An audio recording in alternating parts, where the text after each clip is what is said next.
So here we have another little unboxing video.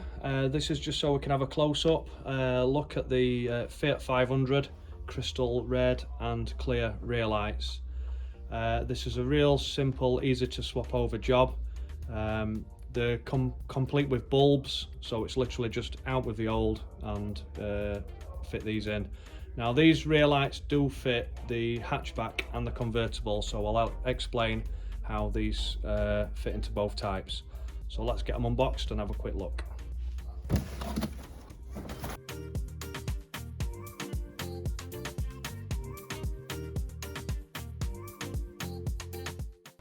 So first of all, I'll quickly explain how these fit the convertible and the hatchback. There is some brief instructions included. So these lights are designed with, there's like a perforated plastic section here.